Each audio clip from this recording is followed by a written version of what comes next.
इस टॉपिक पर आपने कई सारे वीडियोस देखे हो सकते हैं कि कब्ज का पक्का इलाज क्या है जिससे आपका कब्ज हमेशा के लिए दूर हो जाए। आज तक मैं जितने भी मरीजों से अपनी प्रैक्टिस के दौरान में मिला हूं, मैंने ये देखा है कि उन्हीं मरीजों को बवासीर फिशर की समस्याएं दोबारा बनी है जिन मरीजों का क्षारसूत्र चिकित्सा के बाद भी कब्ज ठीक नहीं हुआ। जब मरीज को पहली बार मलद्वार पर कोई समस्या बनती है और वो उसका ऑपरेशन यानी कि शल्य चिकित्सा भी करवा लेते हैं और शल्य चिकित्सा सफल भी हो जाती है, तो उनका शरीर तो उस शल्य चिकित्सा से ठीक होता ही है, साथ ही उनके हृदय का दुख भी कुछ समय के लिए खत्म हो जाता है। उनके परिवार में, उनके चेहरे पर फिर से खुशी लौट आती है कि चलो जान बची कि ऑपरेशन ठीक ठाक हो गया। बवासीर या फिशर जो भी उनको था वो खत्म हो गया और ऑपरेशन के बाद वे फिर से अपने कामों में व्यस्त हो जाते हैं। ऑपरेशन के बाद मरीज अनजान है, वो समझ रहे हैं कि ऑपरेशन तो हो गया, अब इससे ज्यादा और क्या हो सकता था, पर उन्हें ये नहीं पता कि पहले भी तो उनका शरीर स्वस्थ ही था, तब भी तो उनको बवासीर या फिशर जैसी समस्याएं बनी ना। और जैसे ही ऑपरेशन के बाद कुछ समय गुजरता है, उनको या तो वही समस्याएं दोबारा आने लगती हैं या फिर कोई नई समस्या आ जाती है। जैसे ही उनको ऑपरेशन के बाद मलद्वार पर दोबारा समस्या बनती है, तो सबसे पहले उनको उस चिकित्सक का चेहरा ख्याल में आता है कि क्या ऑपरेशन सही से नहीं हुआ। फिर वे उस डॉक्टर के पास दोबारा जाते हैं, यूट्यूब वीडियोस देखते हैं, इस समस्या पर सोच विचार करते हैं। तब उनको लाइफस्टाइल का पता लगता है, तब उनको समझ में आता है कि मलद्वार की समस्याओं को लाइफस्टाइल डिसऑर्डर्स कहा जाता है। यानी कि आपकी मलद्वार की समस्या, चाहे वह बवासीर हो, फिशर हो, वह हमेशा के लिए तभी ठीक हो सकती है जब आपकी कब्ज हमेशा के लिए ठीक हो जाए, आपकी जीवन शैली जीने का तरीका बदल जाए। कब्ज की समस्या ही मलद्वार की दुश्मन है। अब सवाल यह है कि मरीज का कॉन्स्टिपेशन कैसे ठीक किया जाए। मरीज की बवासीर तो डॉक्टर ठीक कर चुके, पर मरीज का कब्ज सामने बना ही हुआ है। इसकी सबसे बड़ी वजह मरीज के लाइफस्टाइल का खराब होना है। मरीज अपने लाइफस्टाइल को बदलना ही नहीं चाहता क्योंकि उसने कभी सही जीवन शैली को जिया ही नहीं, उसने स्वस्थ जीवन शैली को अनुभव ही नहीं किया। रोगी ने जीवन में कभी कसरत, सैर सपाटा, योगा, आसन, प्राणायाम, दौड़ना, भागना किया ही नहीं। 40 साल की उम्र तक आते आते उसके मन में संकल्प का बल शेष रहा ही नहीं। इस स्थिति में वर्जिश करने के लिए उसे बाहर से मोटिवेशन की बहुत ज्यादा जरूरत है। अब अंदर से तो मन ऊब से लबालब भरा हुआ है। आसान भाषा में कहें तो आज इस वीडियो में मैं आपको वो कीमिया बताऊंगा जिससे आपको अपने अंदर से कसरत, व्यायाम के लिए खुद ब खुद मोटिवेशन आनी शुरू हो जाएगी। क्योंकि कब्ज ज्यादातर उन्हीं लोगों के जीवन का हिस्सा है जो लोग कसरत, व्यायाम बिल्कुल भी नहीं करते या फिर कभी करते हैं, कभी छोड़ देते हैं। आज आपको इस वीडियो में मैं वो तरीका बताऊंगा जिससे आप अपने शरीर के चरम स्वास्थ्य को अनुभव कर पाएंगे। आप खुद ब खुद एक्सरसाइज करना शुरू कर दोगे, आप खुद अपने अंदर से वो मोटिवेशन को महसूस करोगे। चलिए तो जान लेते हैं आज आंतरिक उत्साह का वो राज जिससे मैंने सैकड़ों लोगों के खराब लाइफस्टाइल को नष्ट किया है और उनमें उत्साह और कर्मठता को चरम तक पहुंचाया है। अगर आप आराम पसंद लोगों की श्रेणी में नहीं आते हैं तो फिर ये वीडियो आपके लिए नहीं है। ये वीडियो तो सिर्फ उन लोगों के लिए है जो जीवन में स्वास्थ्य को सुधारना चाहते हैं लेकिन अपने अंदर जोश को महसूस नहीं कर पाते। आपने मेरी सारी बातें बड़े ध्यान से सुनी और अभी तक अगर आपने वीडियो देखा है तो सच में मैं आपको वो कहानी सुनाता हूं जो आपकी आलस से भरी रूह में भी कसरत और प्राणायाम के प्राण को भर देगी। ये कहानी है एक मरीज की। जब मैंने उसे कहा कि सैर सपाटा शुरू कीजिए तो उसका जवाब था कि डॉक्टर साहब मैंने सैर सपाटा कई बार शुरू किया पर बार बार बंद हो जाता है।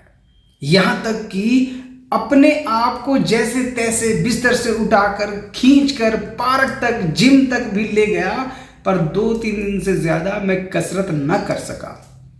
उसने बताया कि अंदर से मन ही नहीं होता है कि मैं सैर करूं, योग करूं, प्राणायाम करूं, कैसे मैं साइकिलिंग करूं।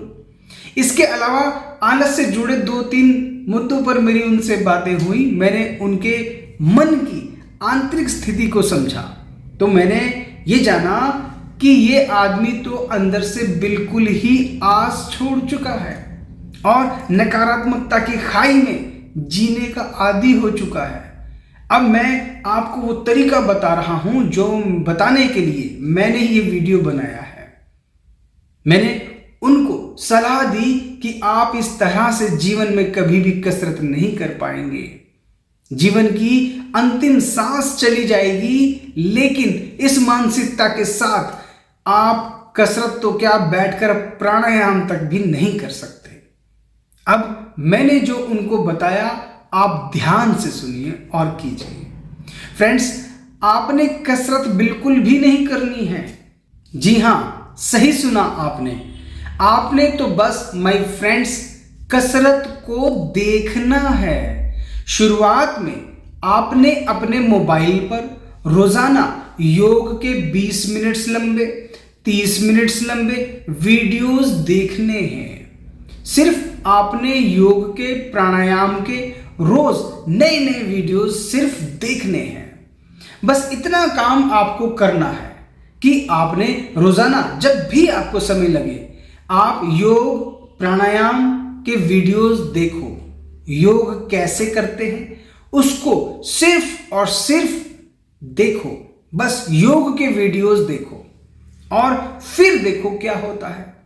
इस प्रक्रिया को सेल्फ हिप्नोटाइजिंग कह सकते हैं। ज्यादातर लोग अनजाने ही किसी भी टॉपिक के वीडियो देखने लगते हैं और चेतना के निम्न स्तर पर सरकने लगते हैं। पर जिन लोगों ने भी खुद के जीवन को, खुद की आदतों को, खुद की स्थिति को इस दुनिया में बदला है उन्होंने सबसे पहले खुद को सेल्फ हिप्नोटाइज ही किया है। जो मैं आपको बता रहा हूं बस वो काम आप कीजिए और फिर देखिए आपके ब्रेन में क्या होता है, आपके विचारों में क्या होता है। आपकी सोच के बदलाव को सिर्फ देखो। एक छोटा सा प्रयोग आप अभी मेरे साथ कीजिए। आप अपनी श्वास के पहरेदार बन जाइए। आपको नासापुटों से, नॉस्ट्रिल से श्वास शरीर के अंदर आ रही है और वापस नासापुटों से ही यानी नॉस्ट्रिल से ही आपकी श्वास शरीर से बाहर जा रही है। आप बस योग प्राणायाम की वीडियोस देखते समय अपनी इस आने वाली और जाने वाली श्वास को देखें। आपने अपने श्वास के पहरेदार बनना है। ना तो सांस को जबरदस्ती लेना है ना छोड़ना है। श्वास तो अपने आप चल ही रही है। आपने तो बस आने वाली और जाने वाली श्वास को होश के साथ बस देखना भर है। जैसे ही आप श्वास के प्रति होश से भर जाते हैं तो आपके विचार शांत हो जाते हैं। आपका अवचेतन मन नया सीखने के लिए तैयार हो जाता है। तो जब भी आप योग के 30 मिनट या 40 या 50 मिनट लंबे वीडियोस अपने मोबाइल पर देखें तो आप अपनी श्वास पर अपने होश को बनाए रखें। बस इस काम को आपने करना है, इस काम को आप अपना शौक बना लीजिए।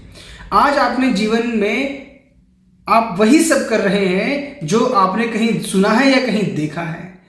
इस तरह से आप योग के प्राणायाम की वीडियोस कई दिनों तक लगातार देखोगे तो आपकी चेतना ऊपर उठनी शुरू हो जाएगी, क्योंकि आप अपने शरीर को और बेहतर बनाने की दिशा में चल रहे हैं। और जल्दी ही ये मोटिवेशन इतना ज़्यादा बढ़ जाएगा कि ये खुद ब खुद आपसे भी योग कसरत करवाना शुरू कर देगा।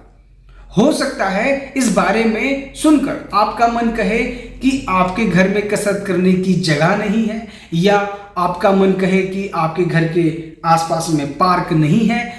तो आप ये सारी बातें एक तरफ रखो और बस आप आज से ही, अभी से ही काम पर लग जाइए और योग की तकनीक को सीखना शुरू कर दीजिए। योग व कसरत के वीडियोस देखना शुरू कर दीजिए। इसके आगे मुझे और कुछ भी नहीं कहने की ज़रूरत है।